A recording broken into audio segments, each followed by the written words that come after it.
Hey everybody, my name is Kita, and this here is the Resistance Book Club, and we are going to be talking about ballerina books with black female main characters. So let's sit back, relax, and let's get to it.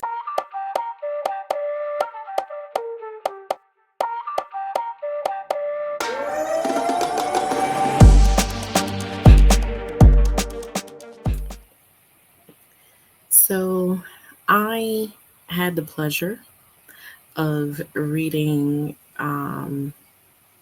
some books with black ballerinas in it, and I figured to talk about it because we don't talk about it enough. Why, I don't know, but I feel like this video is very much needed. So, just want to say happy holidays, happy new year to everyone. If you are seeing this is like literally like my first video recording of the year. Because I have been um battling a cold. We could, like, literally caught it at the very beginning of the new year, so it was very tough, and I am still going through it. She's completely done, but me, I it still keeps lingering. So I do have my tea with me, um, and I have my spray for my throat, so we're all good. We're all good. It's nothing much I could do about it. Kind of just have to roll with it. But yeah, so I figured to do this video because I literally had the pleasure of, I totally forgot how this even happened. Oh yeah, yeah, yeah, yeah, yeah. Okay, so I be on a Discord, and one of the Discord chats said that Jemison Shea, you know, she was sending her book two out to people so they can review it. And it was on Twitter. So I was like, oh, okay. Well, let me see. You know, I just went ahead and checked. I sent her email, like DM'd her, and she DM'd me back. And she said, sure, I got an extra one. I said, oh man, all right. So I didn't really think too much of it. Can't tell like how long from that DM to when I had received the package, but I ended up going to the office to pick up a package that wasn't, like the book package. I was there to pick up something else, but you know, there was a package, but I didn't even register what it was. I was like, didn't really pay literal attention to this. I just said, yep, just put it in the bag and, let's go. So when we get in the house, and then my daughter was like, Mommy, this looks different. Like, there's a girl on the package. And I was like, what? So I'm looking, and I was like, yeah, what is this? And I'm looking really hard again. And then I find that she sent it. And I'll show you a picture of the book mail. If not, it's on my community post from last year, but it's still there. It was gorgeous. Like, it was book two cover of this package. And not only was I greeted with book two, but I was actually greeted with book one also. Because I did read book one earlier that year. Um, so I was just so happy to even receive it. So I wanted to read it.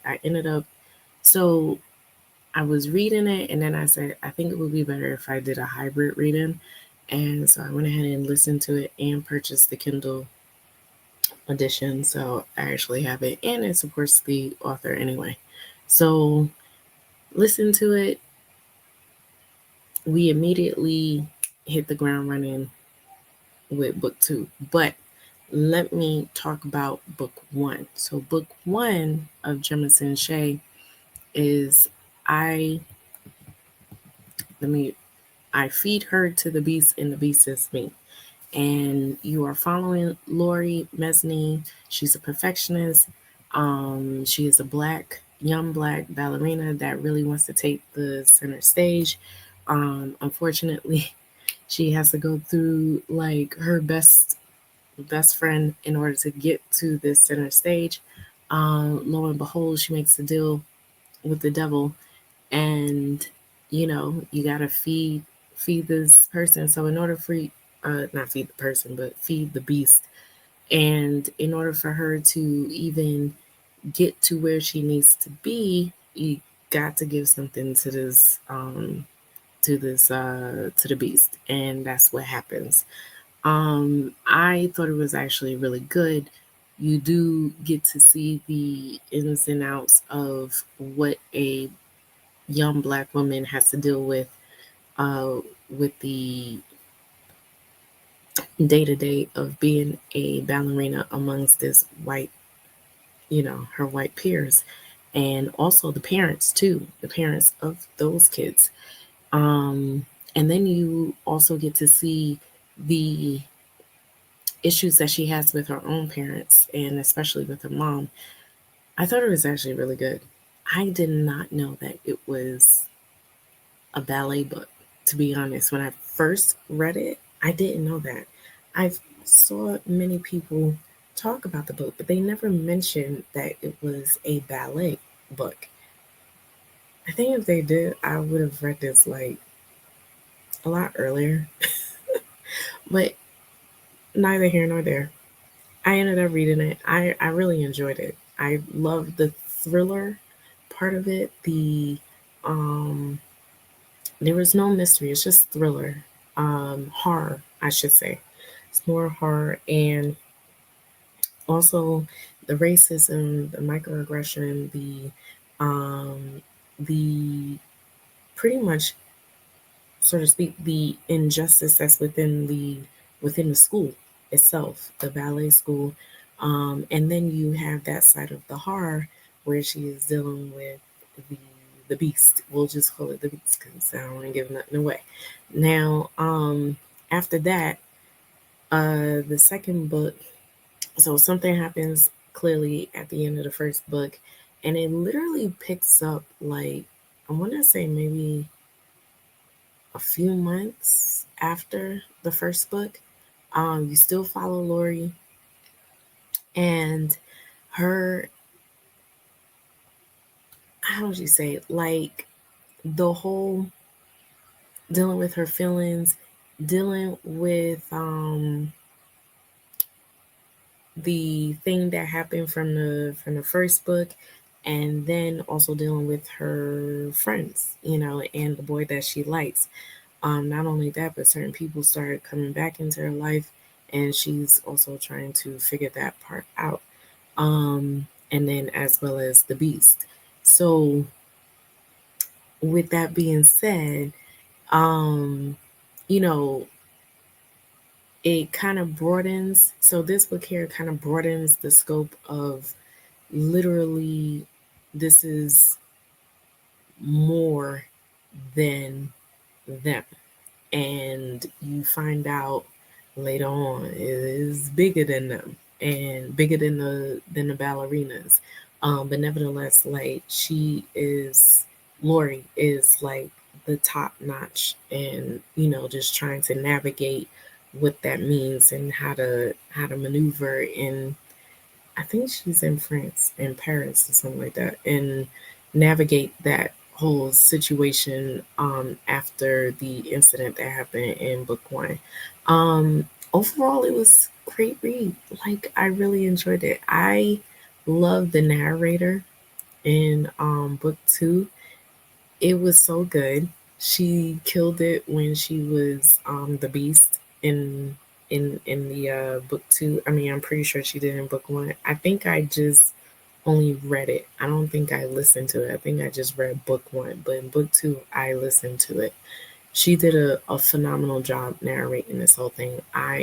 There wasn't anything that I didn't miss, and she just literally felt like I was watching a show, and she was literally just reading a script or something, and it like pretty much flowed beautifully on there.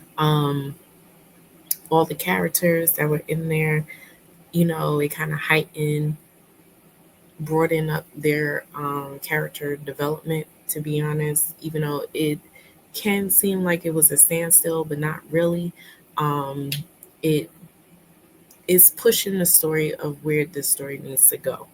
And it's a good duology. Like, I thoroughly enjoyed it. I give it a 4 stars for the duology itself. I think it was actually pretty great. And I couldn't believe it. I was like, wow, like this is, I think like at the end of the day, I was just so surprised that we have a black ballerina book with horror in it, and it was done really well. Like, I really, really enjoyed it. So yeah, if you haven't read it, let me know if this sounds like something up your alley. Comment down below. You know, I always answer. And with that being said, let me take you to another type of ballerina book that I have read last year. This here is called When It All Sinks Up, and this here is by Maya Amayo. Amayao. Um, and this one here is following Aisha's life. She doesn't get to go to her elite, become a lead. Sorry, she doesn't get to become a lead at the elite academy because she doesn't look the part.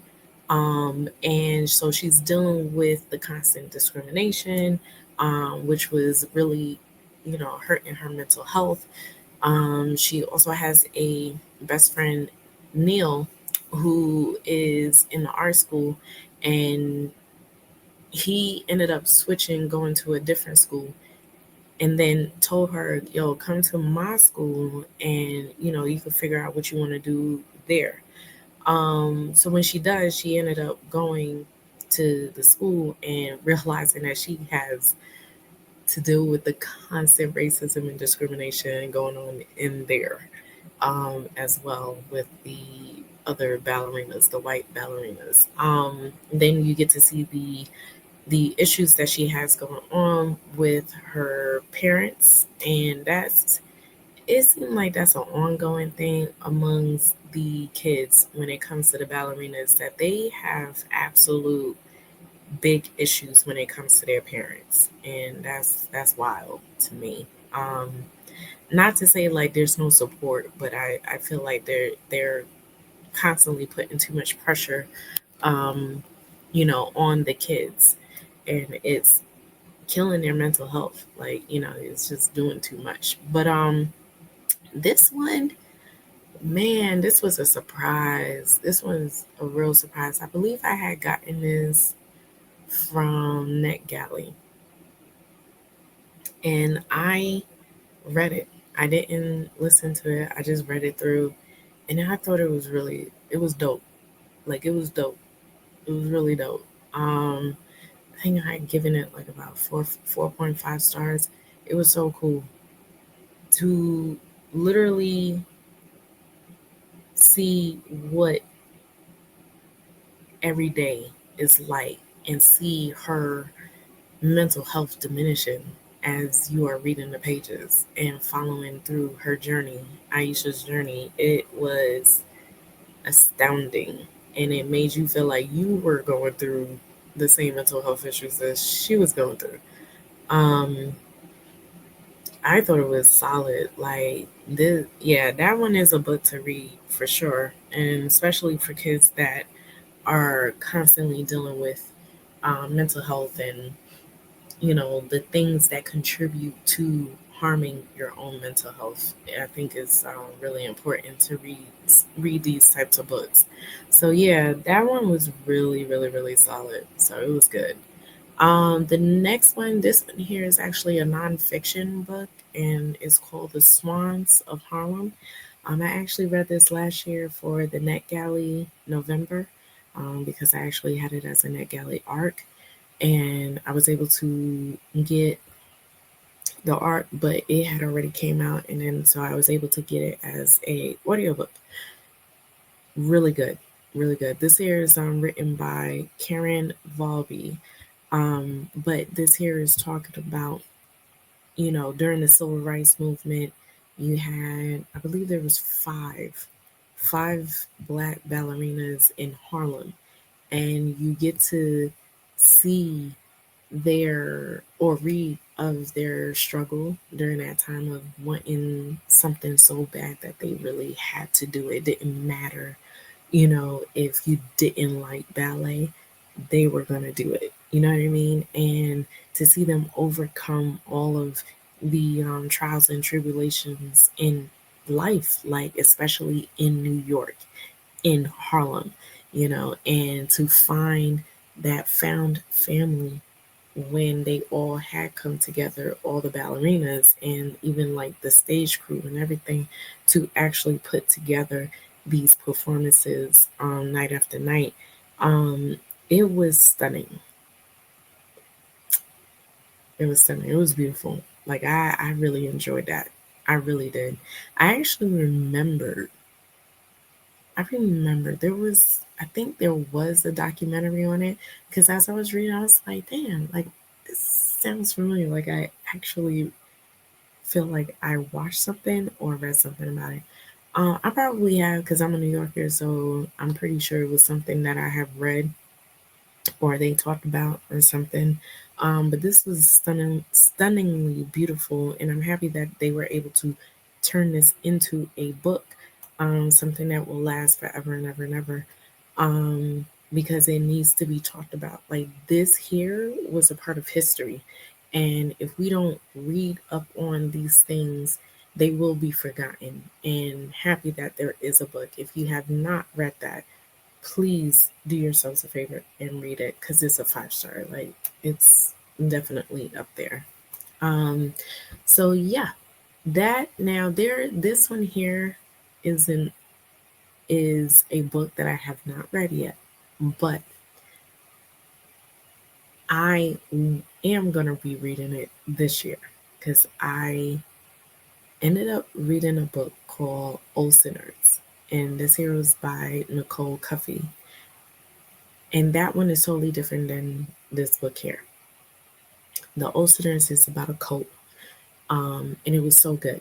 So, and if you have not seen that video that I did for the Net Galley, do yourselves a favor and go to that video, because I praise that book. That book was so good. Never read a book from this author a day in my life, but I read it and I was like,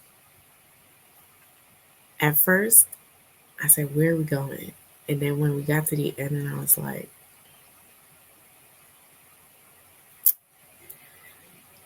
okay, I need to read another book by you. So ended up going into, Amazon, seeing, and then next thing I know, I noticed that she had another one, and I was like, oh, isn't this interesting? It's about a black ballerina. Who knew? And so I believe it's a black ballerina. Yeah, black ballerina.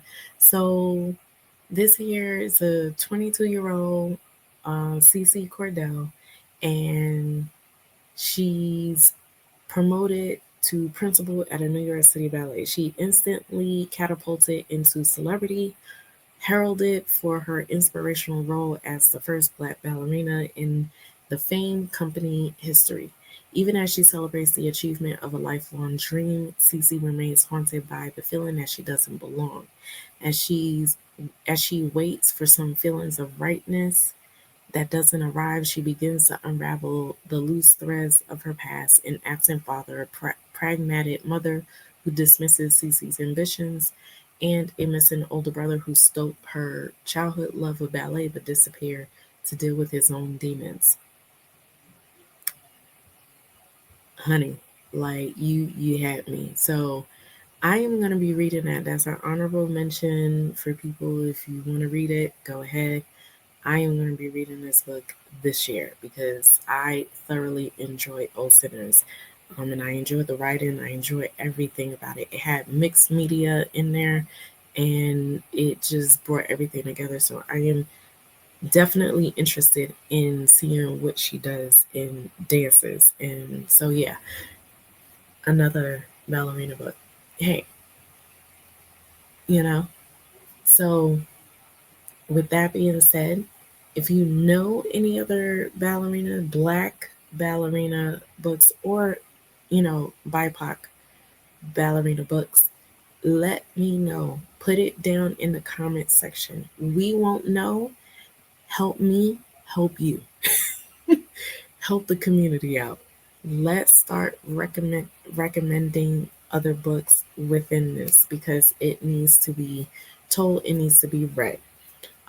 Please put down in the comment section if you have read any of these books, if you want to read any of these books, and if they sound good or don't sound good to you. Let me know, because I always comment down below. But this here was so much fun. I thoroughly enjoyed it, and I can't wait to read more books of Black ballerinas. So, with that being said, I will see you in the next video. This is the way. Peace.